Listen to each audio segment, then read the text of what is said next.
¿Tenía usted antecedentes familiares en ese aspecto? Sí, eso fue lo importante. El primer locutor en la familia fue mi papá, en paz descanse, José Vázquez López. Después mi hermano mayor, también ya fallecido, Juan Ángel Vázquez. Ellos fueron locutores allá a principios de los años 60. ¿Aquí en Tehuacán? Aquí en Tehuacán. ¿Alguna noticia en especial que le haya costado dar?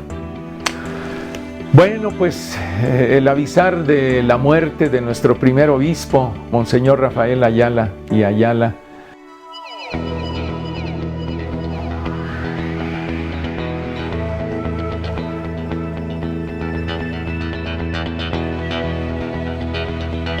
Semblanzas es una producción de Caín Entertainment y todos sus derechos están reservados.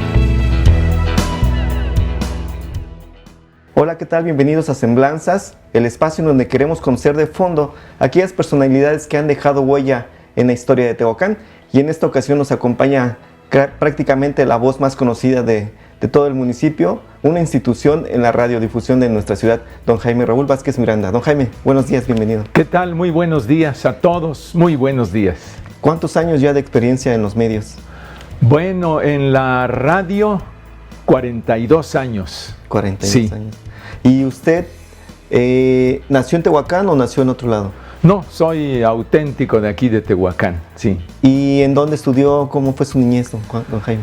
Bueno, la niñez también aquí en Tehuacán. Yo nací en la colonia Zaragoza el 17 de agosto de 1952, pero a los 5 años mis padres se cambiaron de domicilio.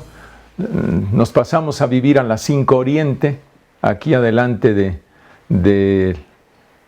entre la 3 y la 5 Sur, por ahí llegamos. En el centro. Y en el centro efectivamente tuve la dicha, la suerte de que me enviaran a escuelas particulares, de kinder hasta cuarto con las maestras Guevara García, Tonchita y Nicéfora.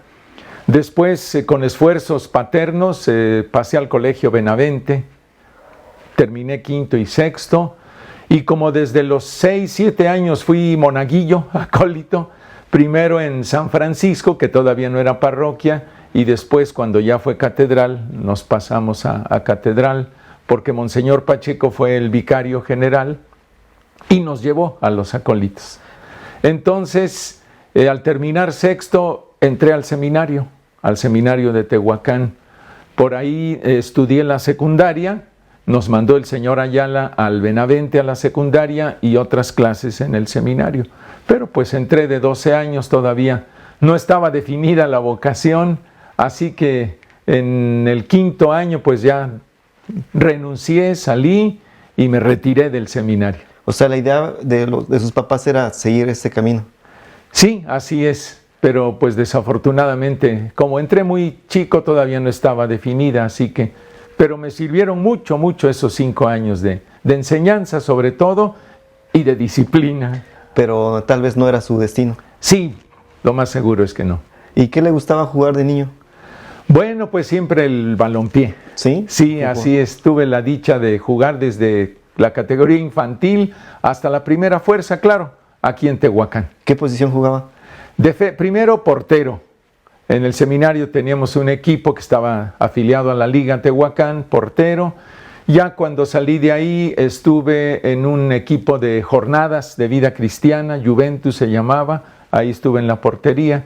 Después en la comisión del Papaloapan, recursos hidráulicos, ahí sí fui defensa, lateral, y finalmente terminé con el Valseca. ¿Y le sigue gustando? ¿Lo sigue viendo? Sí, como no, me sigue gustando mucho. A raíz de eso y estar en la radio, tuve la suerte, la dicha de ser cronista deportivo. A nivel local se transmitían las finales y gracias a la recomendación de un locutor famoso de Tehuacán, José Aspiazu, Bello, que se fue a trabajar a Puebla, en los años 90 necesitaban en Puebla un cronista para la radio, la divertida.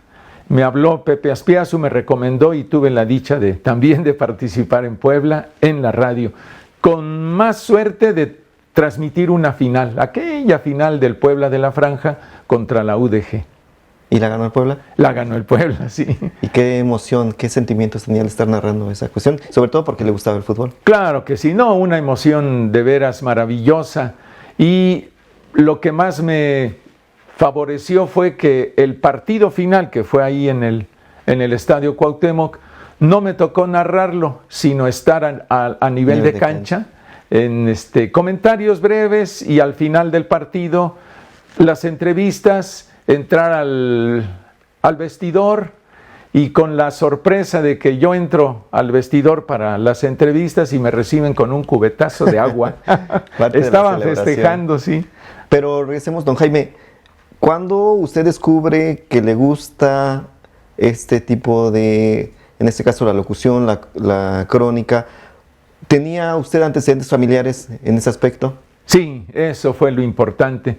El primer locutor en la familia fue mi papá, en paz descanse, José Vázquez López. Después mi hermano mayor, también ya fallecido, Juan Ángel Vázquez. Ellos fueron locutores allá a principios de los años 60. ¿Aquí en Tehuacán? Aquí en Tehuacán, sí. ¿Qué estación era?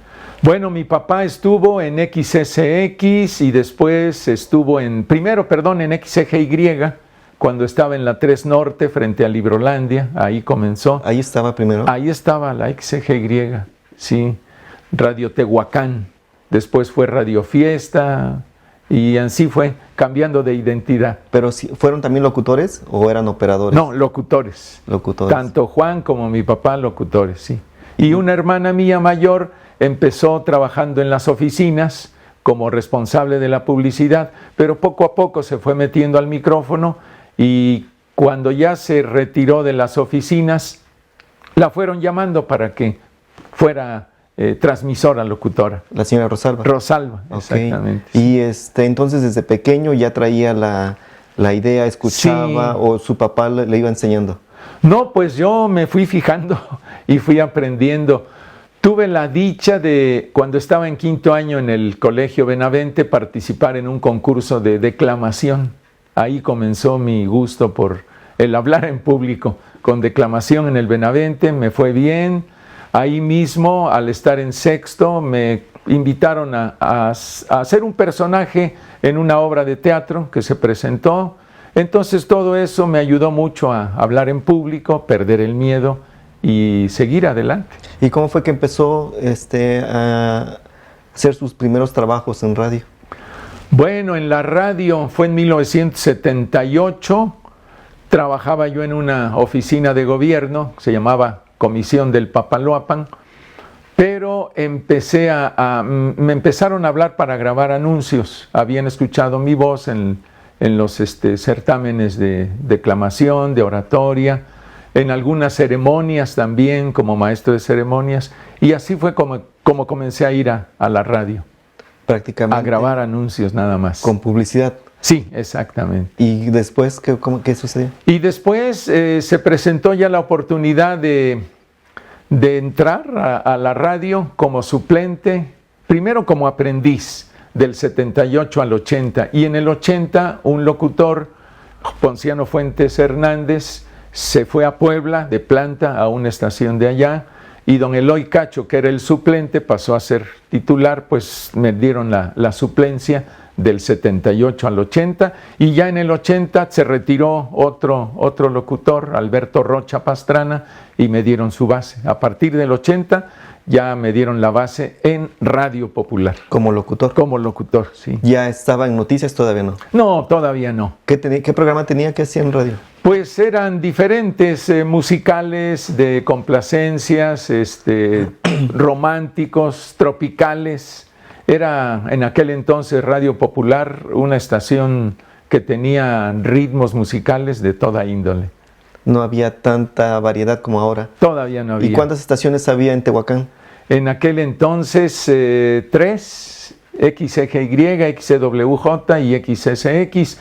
Y en el 80, en abril, entró Estereoluz. La primera La FM. primera FM, sí. ¿Y cómo fue la reacción de tener en ese momento una competencia? Y sobre todo en FM, por la calidad de la señal. Claro, ¿no? La señal, el sonido, el audio maravilloso.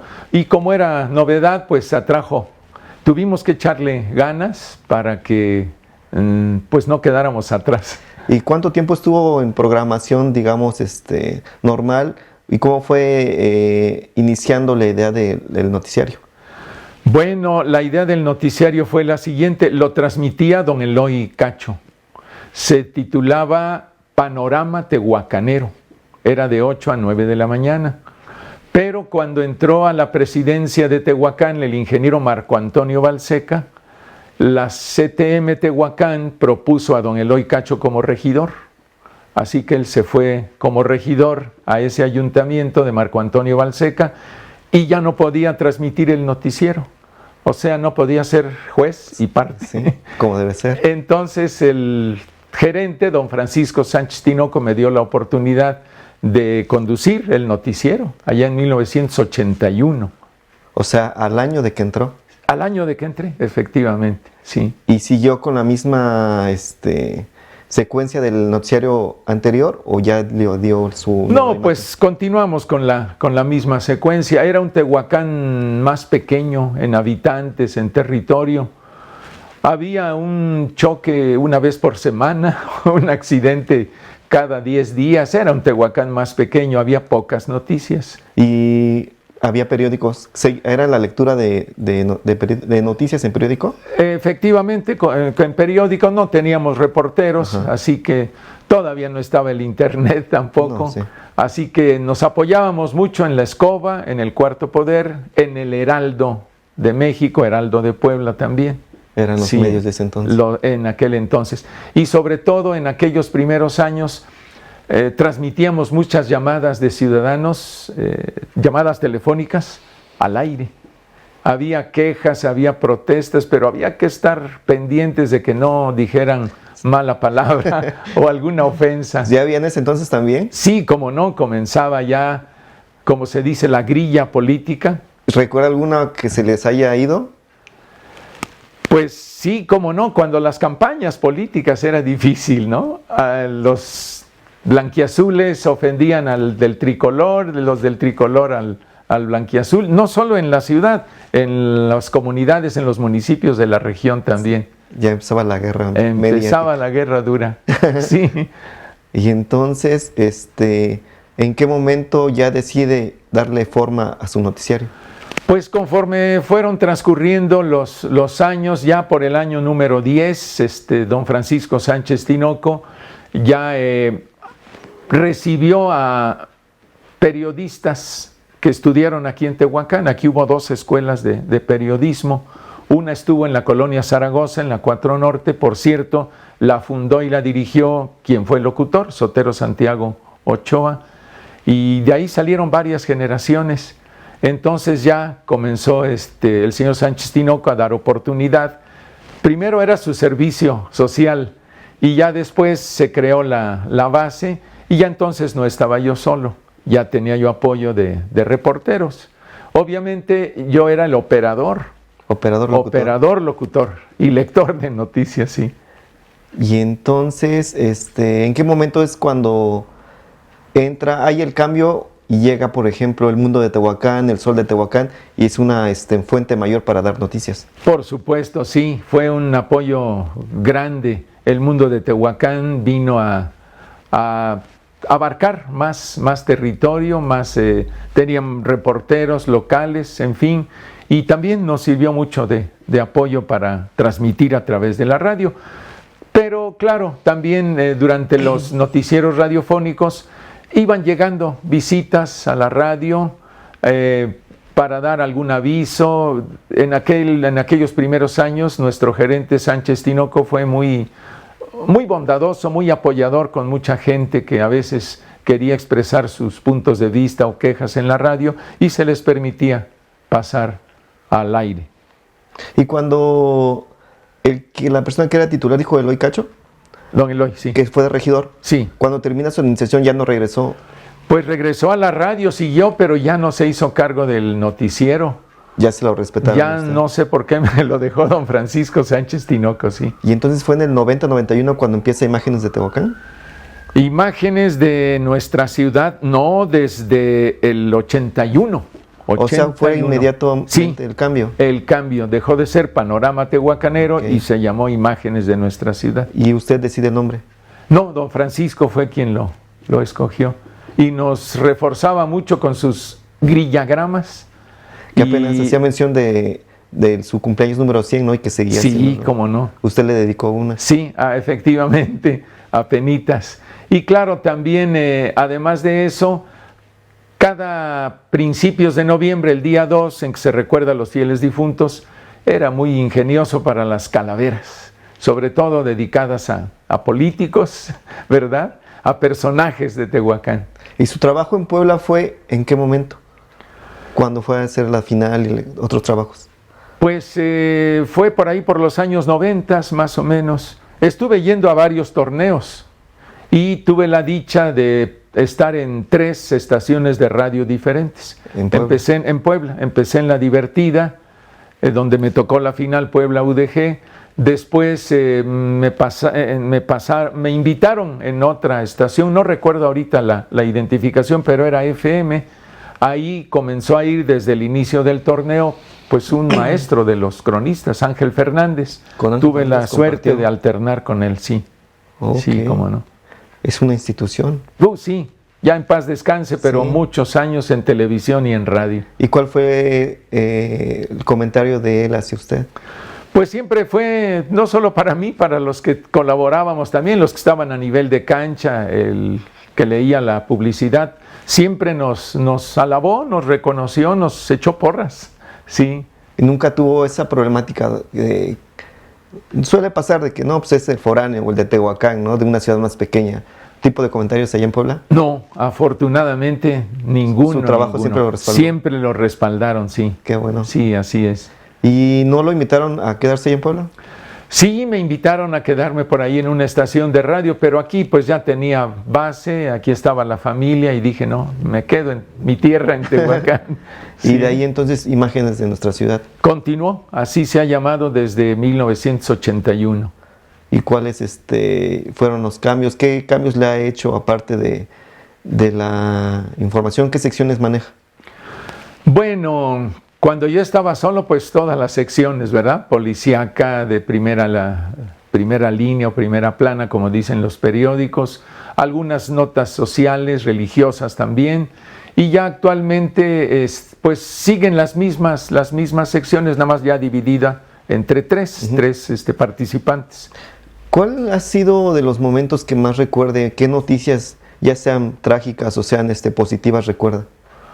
Bueno, pues de las más fuertes, peligrosas, el trenazo que ocurrió aquí en San Nicolás de Titzinta, frente al Colegio Benavente. Sí, fue de las más trágicas. También la caída del puente de Calapa, el que va a la ciudad de Oaxaca, por ahí pasa la supercarretera. Son tragedias de veras realmente lamentables. ¿Y durante algún programa surgió en ese instante alguna nota interesante? En algún programa, pues había a veces imprevistos, ¿verdad? Porque, por ejemplo, el trenazo fue en la tarde, al mediodía. Al mediodía. Ya no le tocó al aire. No, hasta el día siguiente, pero ese mismo día, a esa misma hora, se hicieron algunas transmisiones. Sí, entre don Eloy Cacho y yo participamos, recibiendo telefonemas. Yo recibía los telefonemas, los reportes de familiares que venían de la región, sobre todo de Santiago Miahuatlán, a comprobar si algunos familiares habían fallecido, sobre todo los que iban en autobús urbano o foráneo de aquí de Tehuacán. ¿Alguna noticia en especial que le haya costado dar? Bueno, pues el avisar de la muerte de nuestro primer obispo, Monseñor Rafael Ayala y Ayala. Como yo lo traté muy de cerca, fui su acólito, estuve en el seminario, participé con él como acólito en muchas misas pontificales, pues sí, le admiraba yo y sobre todo le estaba agradecido.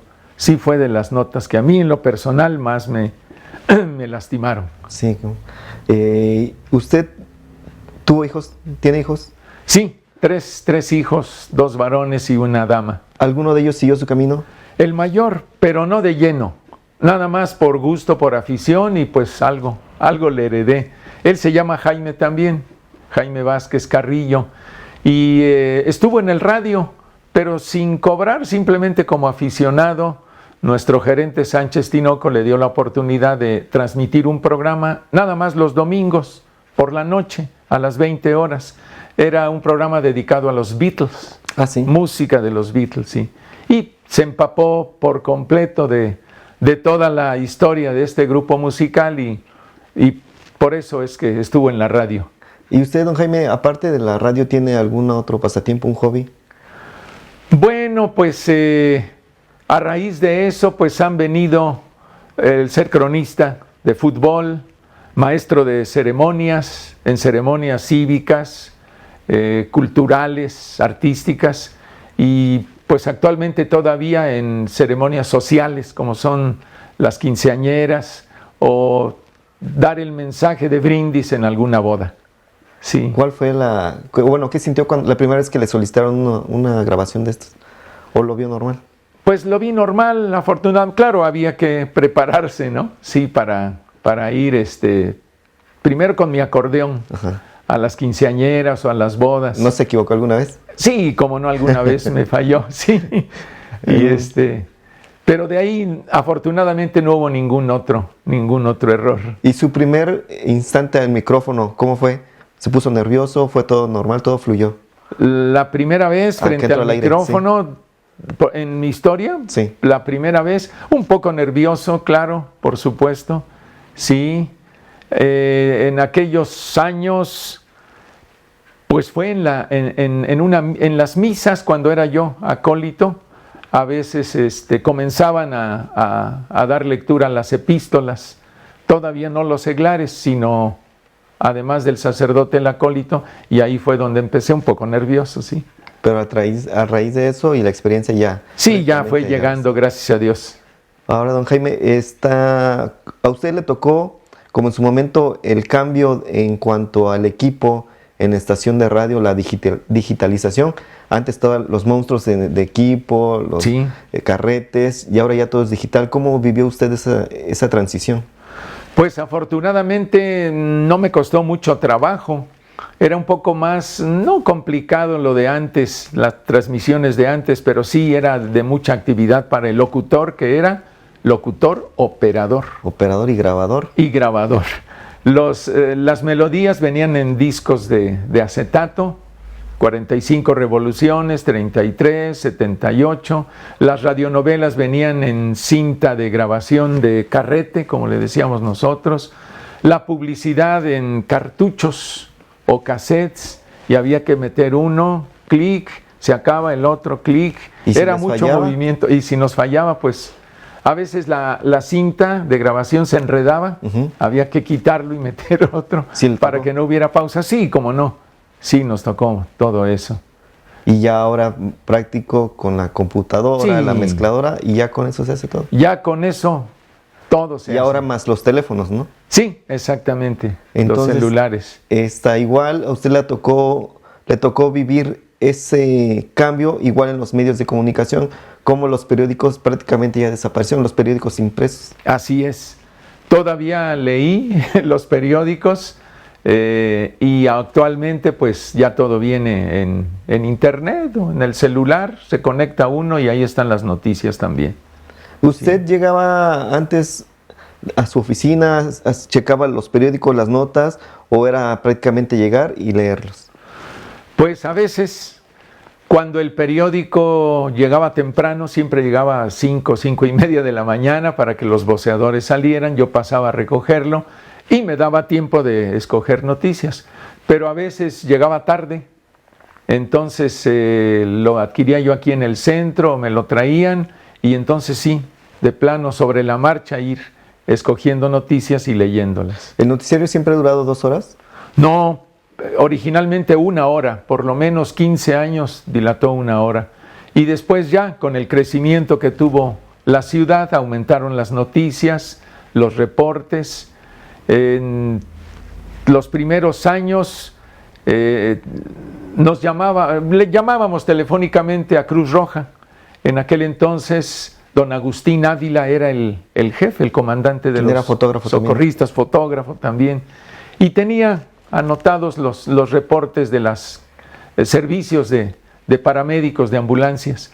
Lo pasábamos al aire por el radio y nos daba detalles de levantamiento de heridos, acudir a salvar a alguno que se quería aventar desde la azotea de la casa, en fin, era en detalle de viva voz el comandante de los socorristas, sí. ¿En qué momento en alguna otra estación ingresó un noticiario en su horario? Pues en Estereoluz comenzó también allá por el 82 más o menos. ¿Y quién conducía? En aquellos años allá, José Ángel López Cárdenas, sí. Era la competencia más Era directa. la competencia, efectivamente. Ahí igual. Y Sotero Santiago en Radio Fiesta. Ahí empezó él a transmitir también un noticiero, nada más que él lo transmitía al mediodía, a la 1 de la tarde, sí. Buena decisión, ahí no tenía Sí, competencia. así es. Y ¿en algún momento sintieron, o sea, sí hubo esa presión? ¿O de plano ustedes han tenido siempre el horario estelar?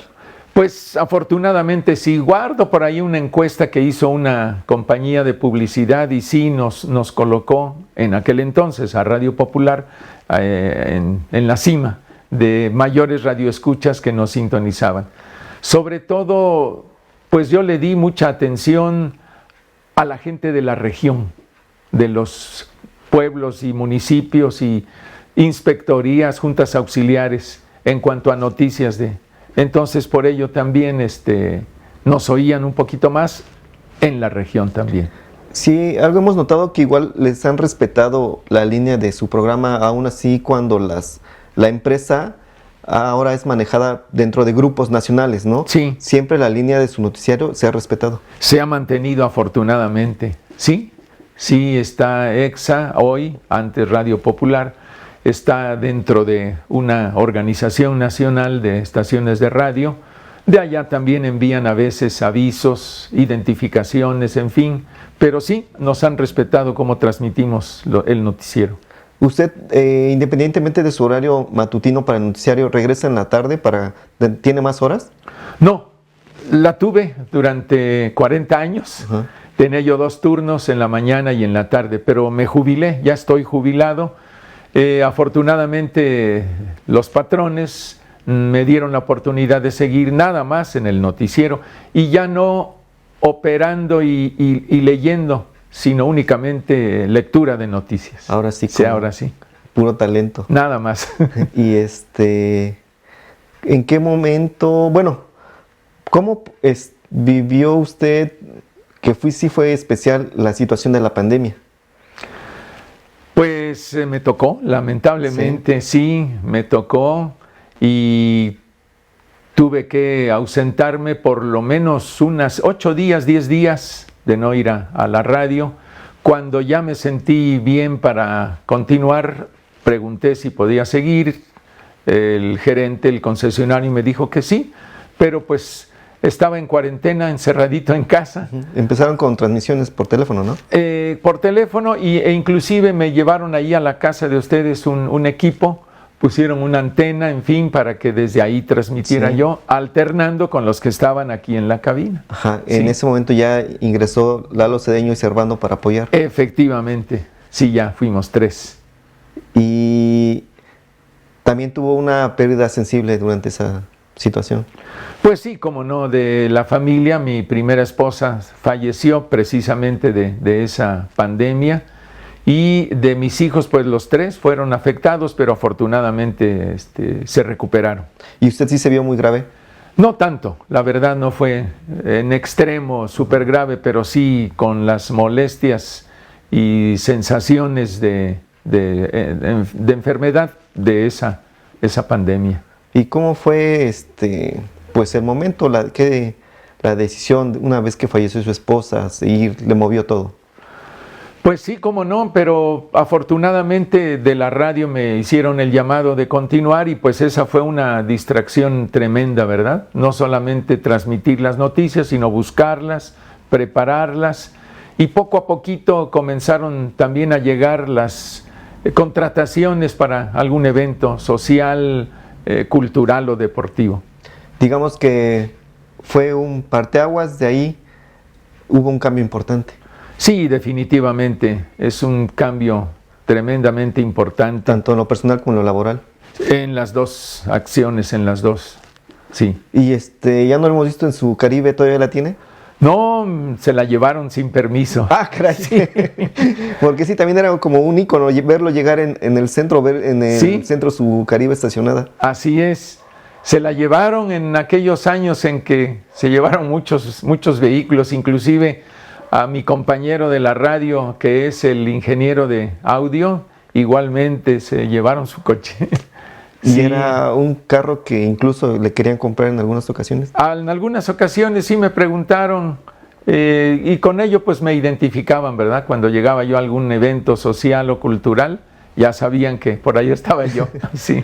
Y don Jaime, ¿qué pasó cuando en algún momento había una voz como la suya, el mismo timbre, pero no era usted? Y igual ya estaba haciendo publicidad.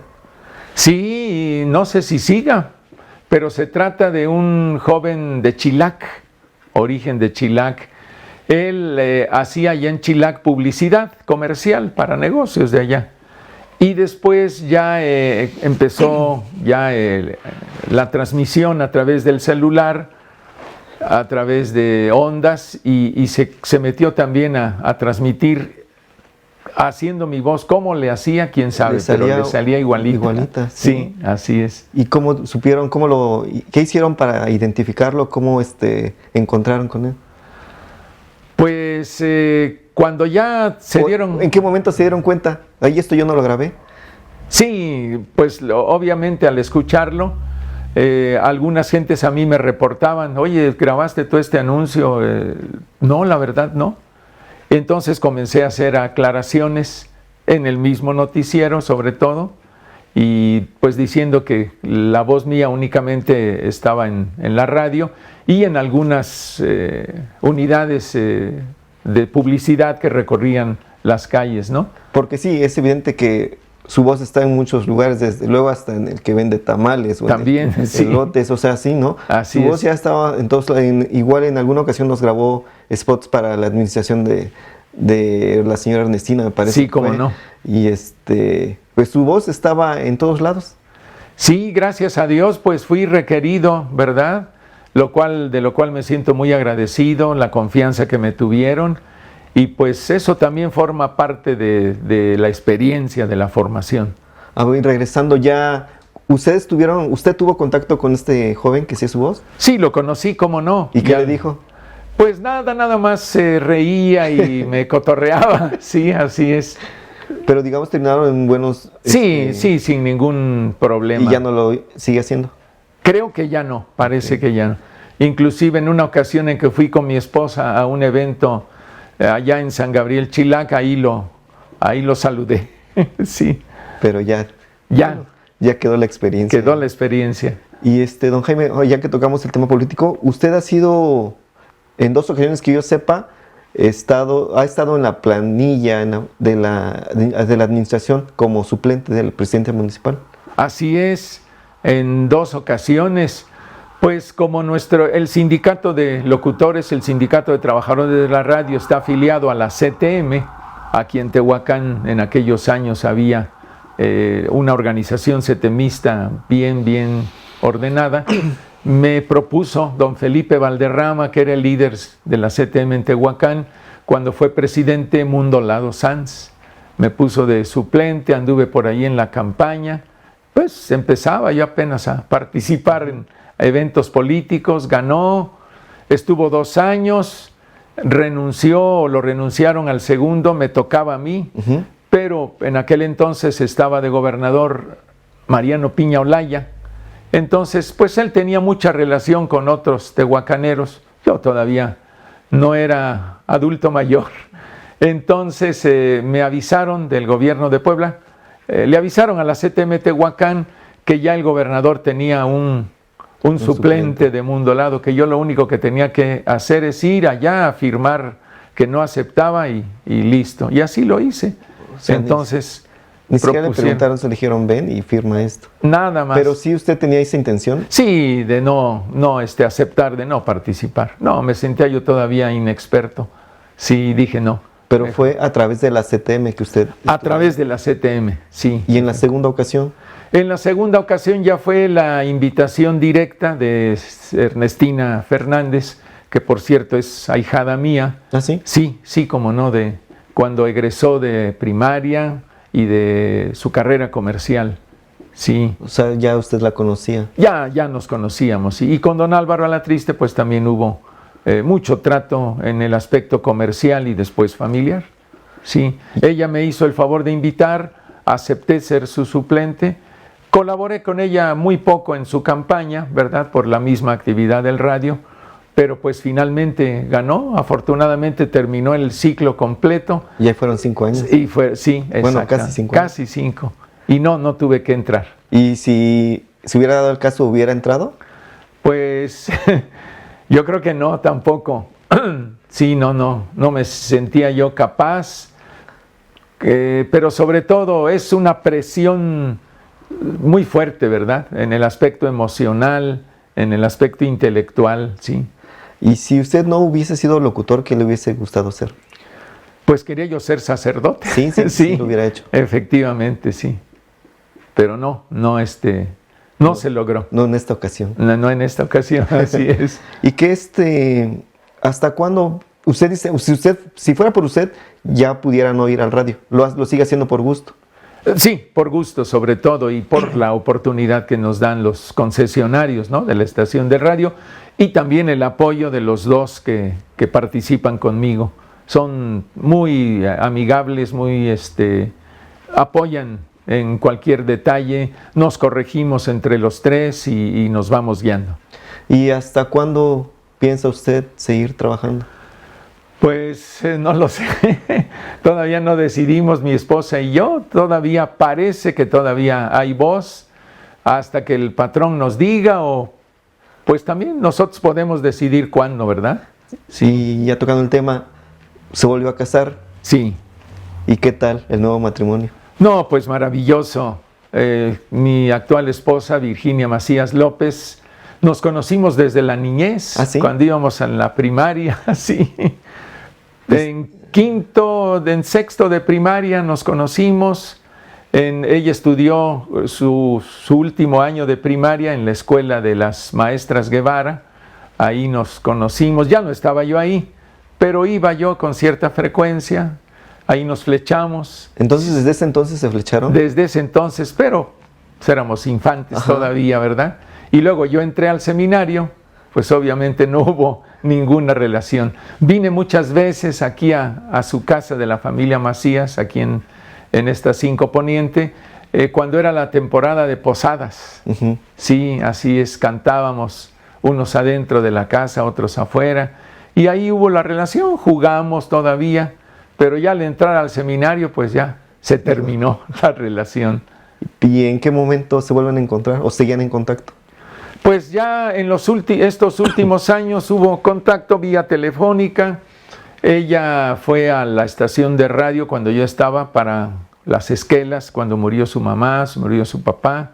Ahí nos reencontramos y después en fin de año, en Navidad, vía telefónica, un saludo, buenos deseos. Y ya que pasó lo de la pandemia, yo quedé viudo 2 años después, nos reencontramos y pues otra vez vino el flechazo del amor. Ella me aceptó y mire, nos casamos debidamente. Entonces igual ya también estaba en el destino. Sí, ya era disposición divina y el destino humano. Igual, mucho tiempo que tuvieron, ¿no? Que no tuvieron cerca, pero aún están a tiempo de disfrutar de todo eso. Pues sí, gracias a Dios, así es. Así es, seguimos además de convivir como marido y mujer. Me acompaña, me apoya, me guía en los eventos sociales en los que participo. Entonces, ¿está contento? ¿Está feliz? Yo estoy muy feliz y muy agradecido. Qué bueno, don Jaime, lo merece. Gracias. ¿Y qué proyectos tiene para este 2024? Para el 2024, bueno, pues estar con vida, estar con salud y si es posible seguir en la radio y no hay fallas, no hay errores en mi participación, pues seguir adelante. ¿Cómo le gustaría que lo recordara la gente de Tehuacán? Pues como servidor, como alguien que convivió, que no me sentí superior a nadie, sino que me mantuve siempre al nivel de los ciudadanos de tercera clase, de segunda, en fin. En ningún momento, aunque se vio o supo, sentía que ella era como que un referente en la radio, ¿en ningún momento se subió? No, pienso yo que no. Claro, no soy yo quien me califica, ¿no? Pero pues se le puede preguntar a ciudadanos y a ver qué opinan ellos, ¿no? ¿Y qué mensaje le daría a los jóvenes que les gusta o que están estudiando comunicación? Bueno, pues hoy tienen que estar actualizados, ¿verdad? Y todo ha avanzado, la técnica, en fin. Y sobre todo que haya vocación, que les guste. A veces tiene que haber algún sacrificio en cuanto a tiempo, en cuanto a investigación. Y estar al día, oír otras estaciones, no solo de la ciudad, también de capitales mexicanas, para ir adecuándonos a lo actual. ¿Usted cómo ve el futuro de la radio ahora y con el internet? Pues ya hay más competencia, ¿verdad? Sí, la radio, el sostenimiento de la radio pues es la publicidad, ¿verdad? Que se deriva de su programación, de sus noticieros, en fin. Entonces pues sí se debe de mantener un nivel actual para que haya radioescuchas. Pero pues sí se ha ido adecuando la radio al avance tecnológico y pienso yo que así seguirá hasta que esto termine. ¿Algún mensaje para la ciudad, para la ciudadanía que lo ha escuchado a través de los años? Pues más que nada agradecimiento por escucharnos, por saludarme cuando me encuentran y me identifican, y el agradecimiento mayor pues es a Dios, claro, a mi familia, a mis padres y actualmente a mi esposa, que me ayuda mucho. Pues muchas gracias, don Jaime, por su tiempo, por acompañarnos y por compartir estas experiencias que ha tenido a lo largo de su carrera. Al contrario, muchas gracias a usted y a quienes nos van a ver y escuchar. Gracias. Pues muchas gracias por sintonizarnos en esta ocasión y nos vemos en el siguiente Semblanzas. Hasta luego. Mi vida era jugar fútbol hasta que nos vinimos aquí a Tehuacán cuando yo tenía 10 años. Y créeme que no conocía el básquetbol hasta que llegué acá. Mi primer entrenamiento de entrando a la clase, que salto, piso un cuate y que me rompo el metatarso del pie derecho. Un año fuera. Un año fuera de jugar, muletas, todo, pues se me rompió. Me tuvieron que meter un clavo y todo. Y ahí no pude jugar, pero pues por lesión, ¿no?